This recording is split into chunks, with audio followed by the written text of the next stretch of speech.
Mona, welcome to ITV Gold again. I hope you're doing well today. I am doing really good. I'm exhausted, but I'm so happy to be back and happy to be seeing you in what, 2 years? I haven't seen you in two I years. know it's been so long and you are joining us from LA, so I hope everything is great there and that you're staying safe and healthy in California. Today, Mona, we have you here with us to discuss something very important, a huge milestone for you and fellow South Asian female comedians. Yeah. Minority Reports, which is your company, will be going to the New York Comedy Festival November 10th and 13th. My first question to you is, how are you feeling about it and how did that come about? First of all, it's such an honor, and because the thing is that a lot of like South Asian or Desi female comics, and even Middle Eastern female comics, we don't really see ourselves represented at the major comedy clubs so much. And I just feel so honored that New York Comedy Festival would consider our stories mainstream stories, which has been a challenge. So I'm just very honored. I'm a little overwhelmed because I just finished doing a comedy benefit for Afghanistan. And now I have these two shows coming up next week while I'm sitting in Los Angeles. I have another article that came out in the Hollywood Reporter today about another documentary that I'm executive producing, and just how the Me Too culture hasn't really impacted the comedy culture at all, the comedy club culture especially. It's pretty much the same. It hasn't changed. So that article really focuses in on that because the documentary that I'm executive producing is Right. talking about that as well. But my show, these shows that are coming up at the New York Comedy Festival on November 10th and November 13th, are all Desi female comedians, including two Middle Eastern female comics, but it's all Desi from top to bottom. So we're making the word Desi mainstream. I'm very, very excited for doing that. Talk to us a little bit about the New York Comedy Festival. I feel that people don't know how grand of a platform it is for comedians in this country, especially comedians from diverse backgrounds. What do you have to say about that festival and its management and your communication with them? I mean, I think a lot of people don't quite understand the magnitude of New York Comedy Festival. I mean, New York Comedy Festival, you see some of the biggest names in comedy that are performing at the New York Comedy Festival. And the fact that they would even consider us as, something that they would be very proud to show off, I'm just beyond honored and I'm beyond thrilled to be part of that. But you're right. I mean, Desi people, especially Desi female comics, look, you'll see Hassan Minaj and Kumail Nanjiani and Yes. Cal Penn. You see a lot of the boys get the platform, but next to none, if there are any Desi female comedians that are up there that have any major platform. So the fact that New York Comedy Festival would even consider us is huge. Why do you think that we're still exploring the space of Desi female comedians? Even now, you just mentioned some really big names, and they were all South Asian men. I'd like to know what is going on with female comedian circuit right now. Well, you mean right now or what has been happening? Yeah, both.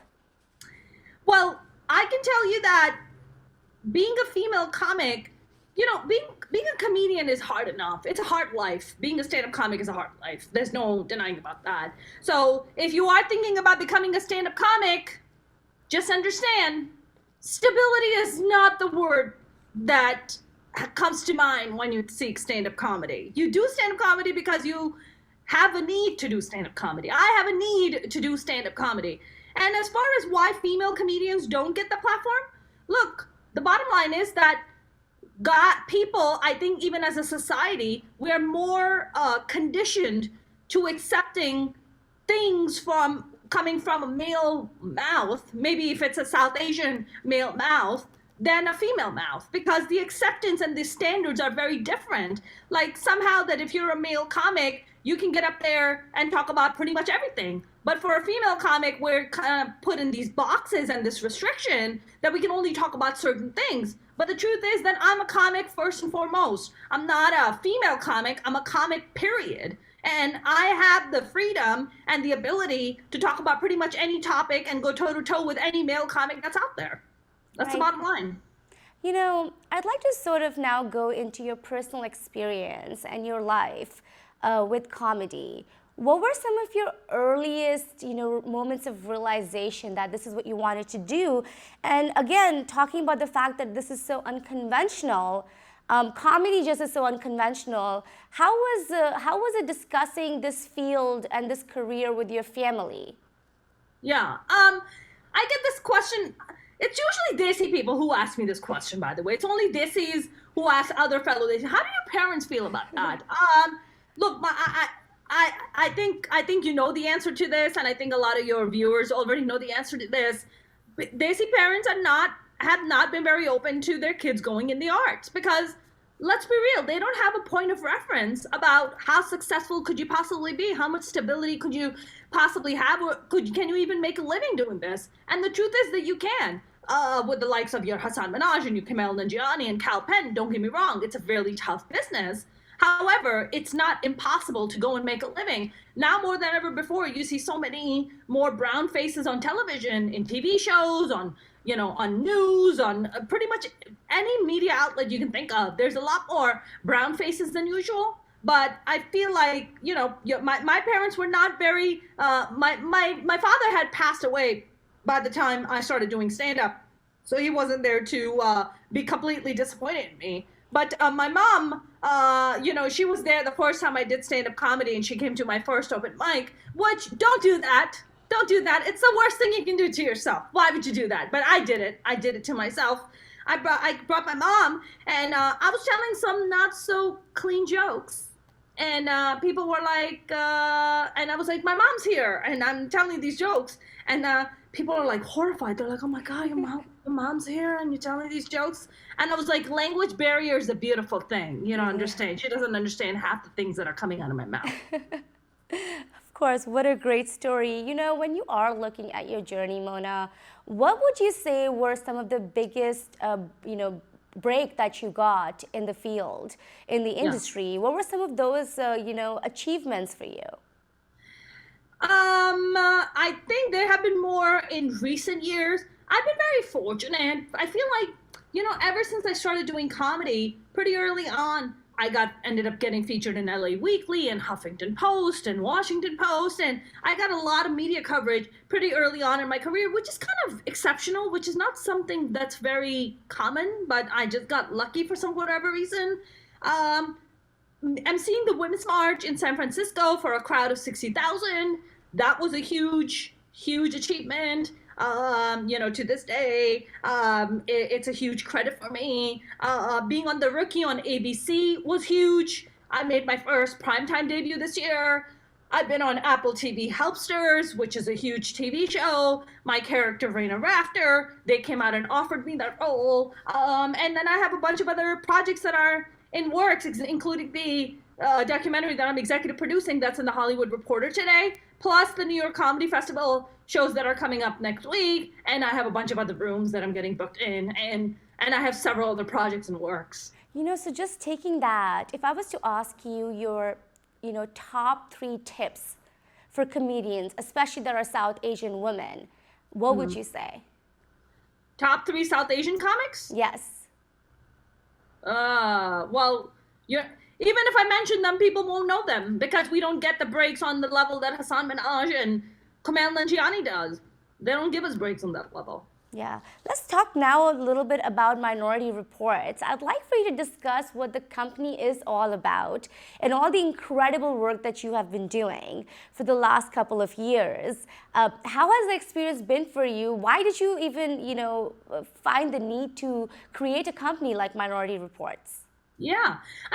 Minority Reports started back in September of 2015 at the world famous Comedy Store in Los Angeles, where Robin Williams, Richard Pryor, my goodness, all your George Carlin, all your major legends came out of that comedy club.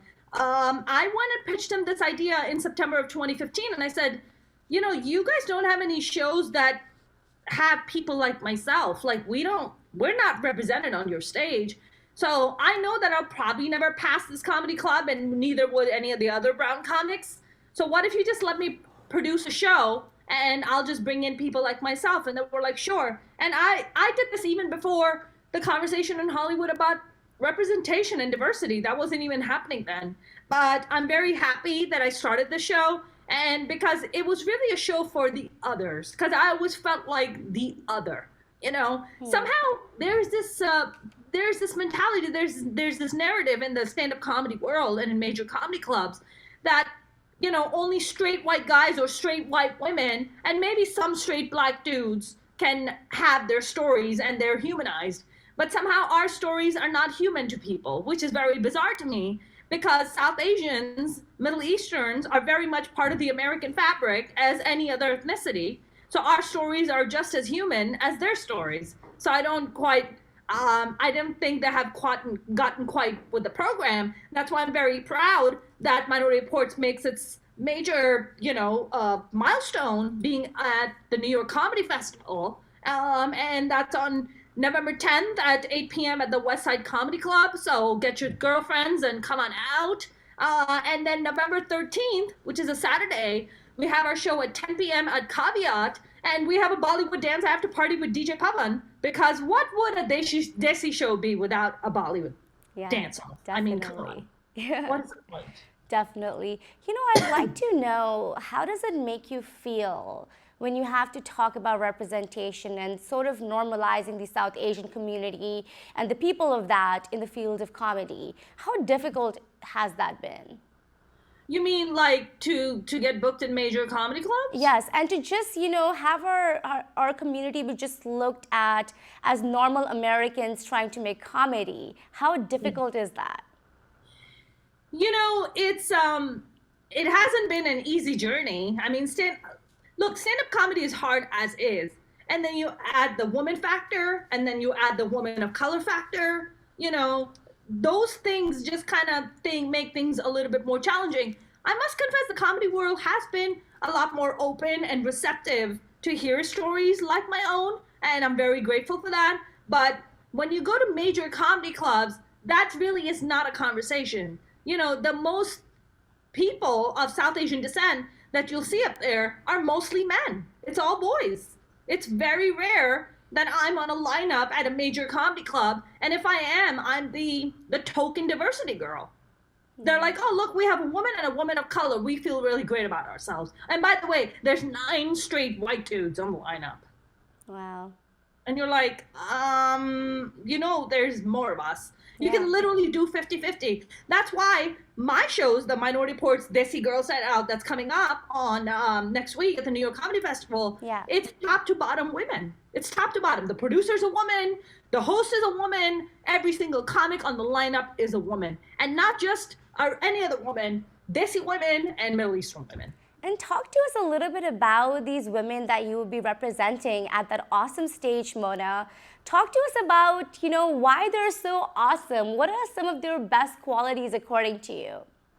Well, besides being hilarious, I think these comics you've seen them on Comedy Central, you've seen them on Hulu, you've seen them on like some major networks, but you won't really know them because, again, we don't get the kind of coverage that the male comics do. I'm just going to keep harping on that point because it is a very significant point to harp on. So, for instance, on November 10th, our host is half Japanese, half Moroccan. Her name is Sarah Suzuki Harbord. I'm very proud to have her on our lineup. We have Natasha Chendel, who is a LA-based comic. She writes for Mr. Iglesias on Netflix. We have Suba Agarwal, who was a regular on Jim Jeffries' show on Comedy Central. And we also have, I have to bring my comics up because God knows I try to remember as much as I can, but when you're aging. And then we have Amama Sardar, who's also a New York-based comic. And Saturday, November 13th, we have Sonia Vai, who used to be an LA-based comic. Now she's in New York. Athir Yaqub is our host. She is a Palestinian comic. She was on Comedy Central. Zubi Ahmad and Carmen Naidu. Carmen Naidu is a South African comic. Oh, wow. What a lineup. Sounds so exciting. Thank you. Thank you very much. I have 2 more questions left here for you. I have to ask you, we have talked about this before in our previous interview. you like to focus on uniting South Asian communities. You not only just feature an Indian or a Pakistani, you feature, women from all different types of backgrounds. Yeah. Why has that been so important to you, and what do you think that signifies for the entire South Asian community when they see something like that?